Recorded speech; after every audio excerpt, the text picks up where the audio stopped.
agriculture is the backbone of our economy.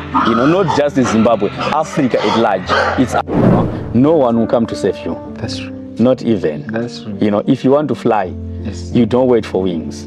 You develop your own wings. Wow. It is in the mindset. You need to change your mindset first, and you have to know that this is not the head of John the Baptist, which came on a silver platter. If you put your money here, you see your money growing. It's more like you've planted your money, and you can see it growing. This is different from Bitcoin. Why pig farming? Thank you so much. Maybe I can start by introducing myself, that people may know who you are talking to. Yeah. Name is Mr. Mangome, a pig farmer in Goromonzi, Juru to be specific.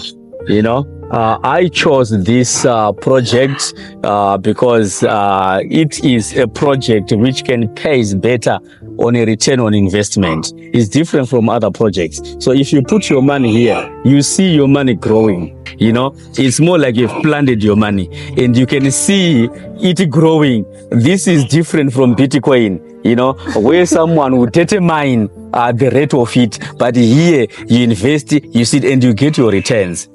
By the time that you went for the market, you can see what you have done. So this is a highly lucrative project. It pays off, but it just needs patience. All right. Yes. So how long have you been doing pig farming? So far I'm 1 year. I started May last year.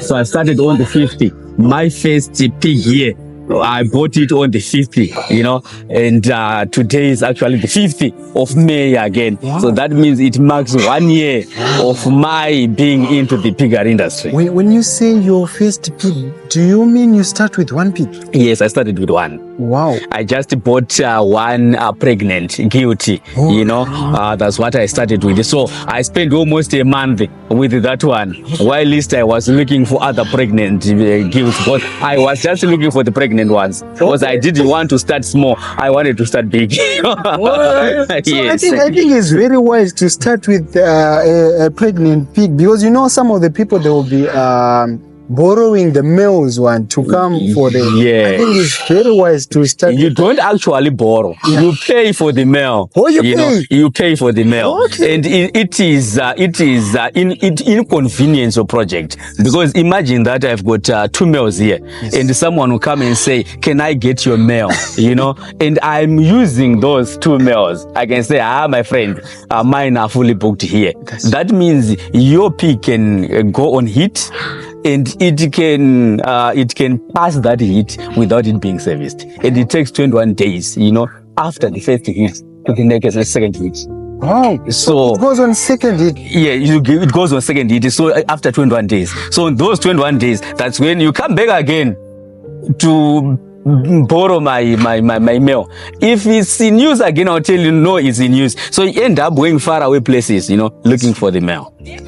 So it's better that for the first time, because the ideas or the idea of the project will be very minimum or very little. So you just wanted something which is already pregnant, so that you can just feed it and until it gives birth, and it then nurse all the kids, and then the piglets, and then later on when you win it, now you have a better understanding. Maybe you could have bought a male already. So from the one pig, and now how many do you have? So far, I have got 33 breeding stock. That's sows and gilts. 33. I'm not talking about the ones that we are selling for meat. I'm just talking about the breeding one. Okay. Yes. Okay. So in 1 year's time, I'm on 33. Wow. Yes. In a space of 12 months. In a space of 12 months. Wow. Wow. But it doesn't mean that I just have those 33. I had more than 33, but all the males I was selling. All right. And I remain with females. All right. All Yes. right. Oh, you were already selling others. I was already selling the males because I don't need the males. Oh. So I was already selling the males and they remain with the females. So the females is for breeding. So that's what I'm talking about, that I have 33 now. All the 33, only 4, I bought 4 pregnant ones. Yeah, after that one, I bought the other 3 to make them 4. And the rest from 33, they were born here. So we're just selecting the best ones. Okay. So I want to know, did you study about agriculture, about piggery, or is that something that you grew up doing? No, I did business management. I have never done this figure and this farming thing.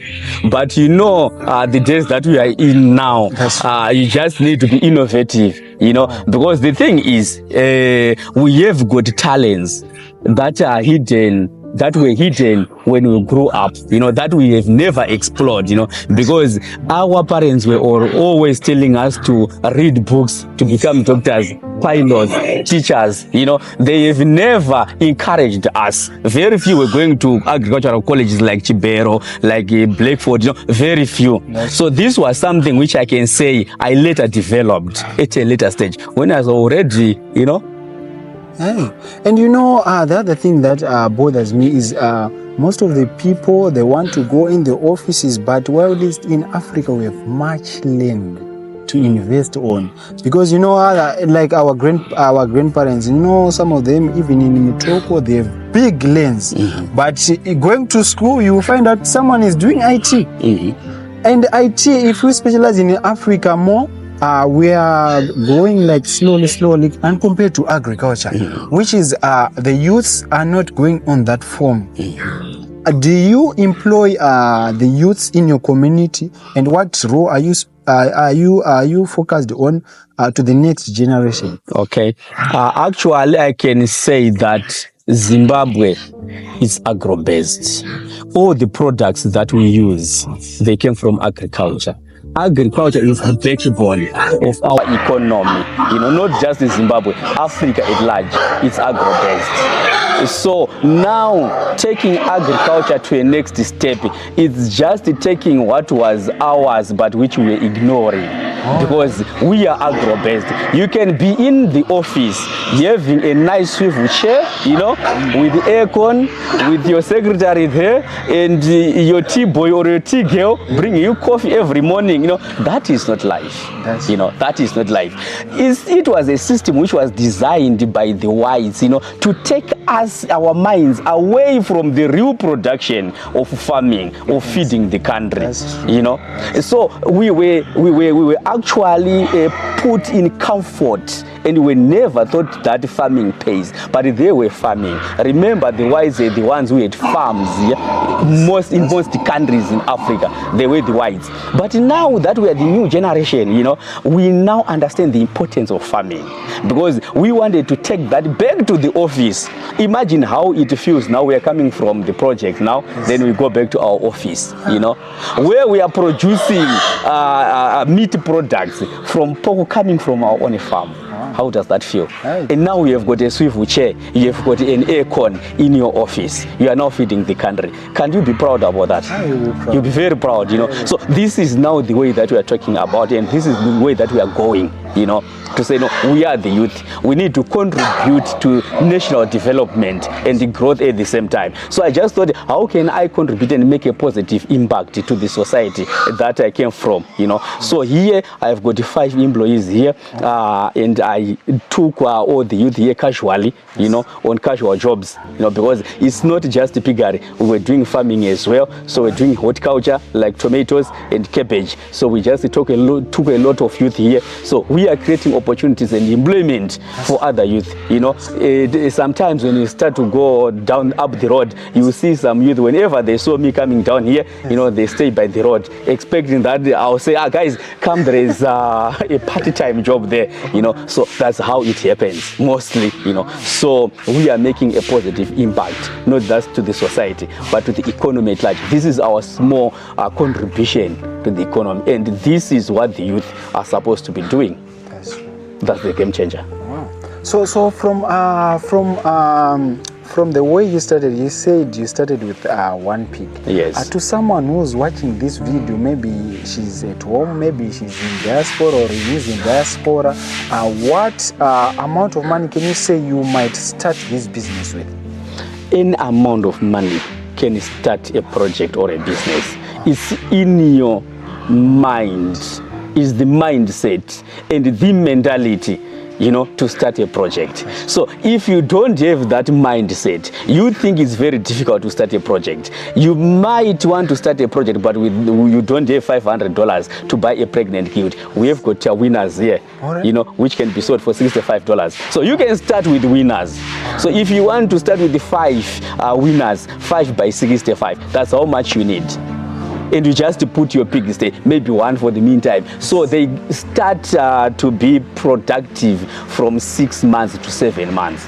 So 7 months, or we can say 6 months, because you get them on 6 to 8 weeks. So you have got 5 months, to take care of them before they start to produce. So 5 months, imagine, it's a long time that you can do something. Like here, I have done bricks here, I just do my own bricks from here. Remember, this is the raw setup, or you might have a raw setup or a farm setup. There are so many areas, good for molding bricks, those unused that are good for molding bricks. So you mean this format that we are seeing here, you made the bricks? Yes, here from this yard, I'll show you where we made the bricks from, So it's very cost effective. Very cost effective, and the cost that you might need, the major cost is the cement and the roofing sheets, Otherwise, the rest you can just obtain them from wherever you are. Because you can't do this project in Harare. Even if you're in Harare, you can still do the same. So that's why I said it's the mindset. The cost is very minimal, because if you don't want to start large like what I did with the pregnant source or guilds, you can just go to the winners.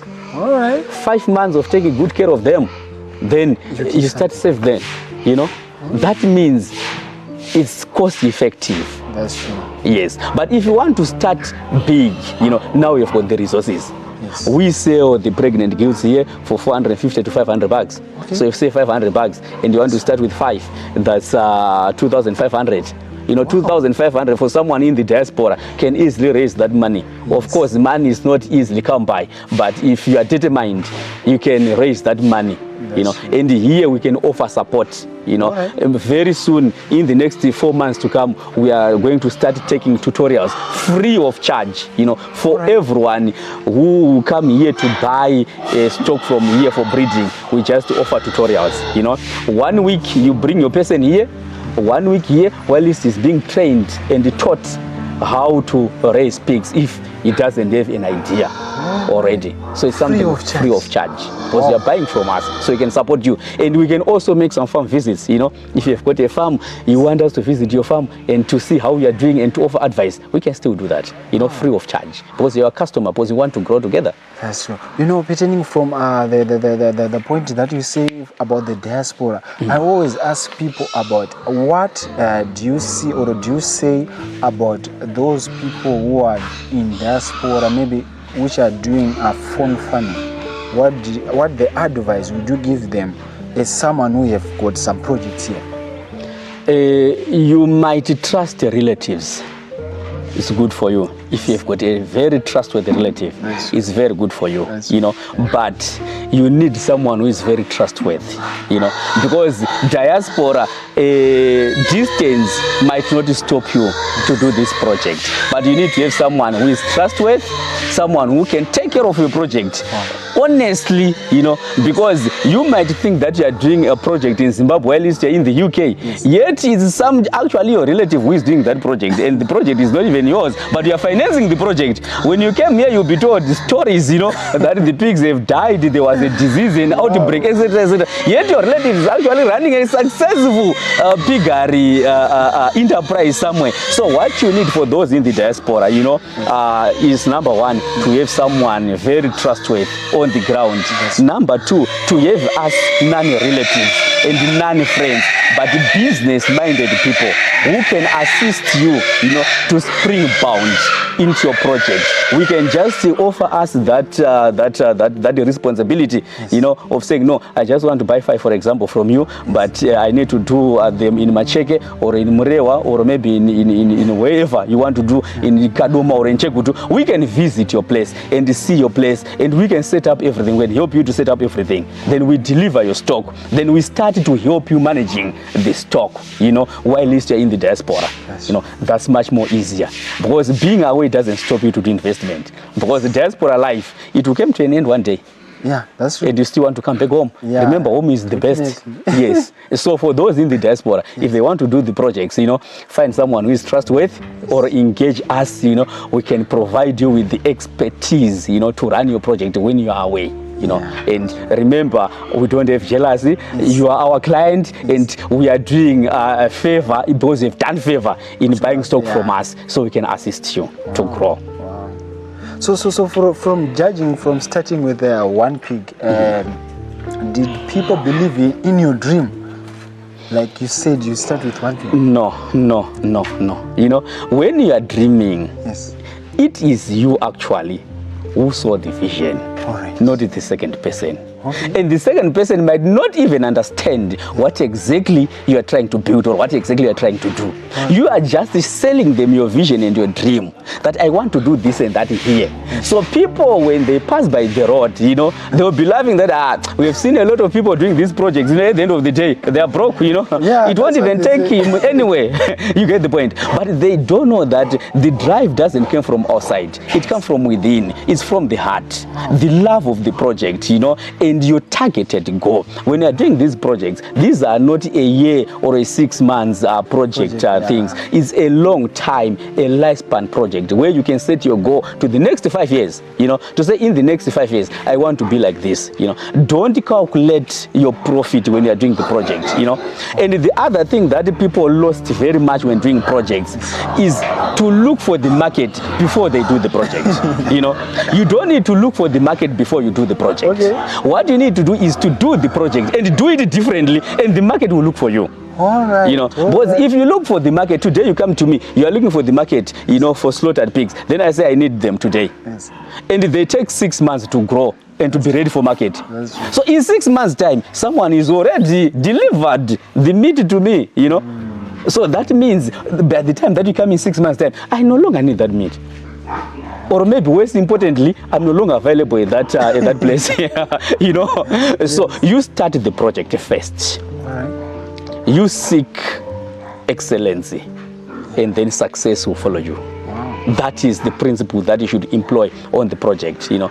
So if you are afraid to say no, if I start this, maybe it won't be lucrative, it won't pay, etc., etc. Nothing will pay when you don't do it. You do it first with excellency. And then customer will then look for you to say, no, we have seen this and that and that and that.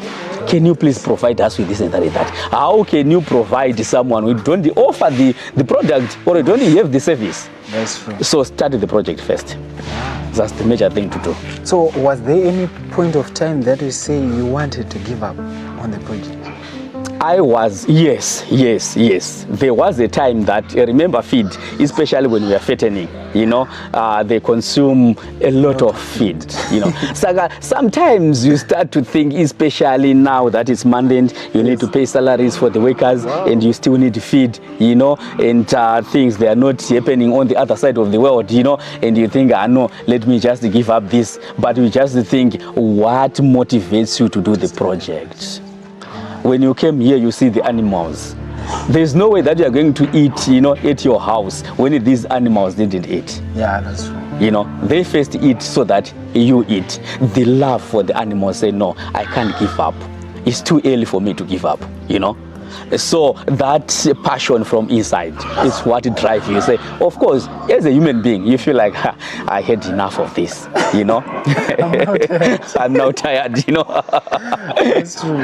Yes, but there's no room for giving up, because I was determined. As I said, the vision comes from within. When I heard the vision, I knew that this is going to change my life, but not this year, but not next year, but eventually it's going to change my life. I just need to be in the game, consistently and persistently. There you go. All right. So you just have to be consistently. People should know you as a good breeder of pigs. People should know you as a provider of pig meat, so that anytime they can call, do you have pork chops? Do you have pigs, ready pigs now? Can I come and see, do you have winners? They should know you. It's different when today you have done piggery, next year you are doing broilers, and then the following year you are doing tomatoes. Yeah, You know, it doesn't work like that. Yeah, You know. that's true. So do you see yourself being someone who's doing piggery, and at the end maybe you are supplying the sausages, the processed goods? Do you see yourself in the next coming years doing that? Yes, by the end of this year, around December, All right. we want to venture into meat processing. That's sausages. As I said, we want to run a 50 sow unit. So on average, when you have got 50 sows that give birth, each giving birth to 10 piglets. So on average, you're talking about 500 piglets per seco, not per year, per seco. And pigs give birth twice a year. But under extra normal circumstances, they can give birth thrice a year. Right.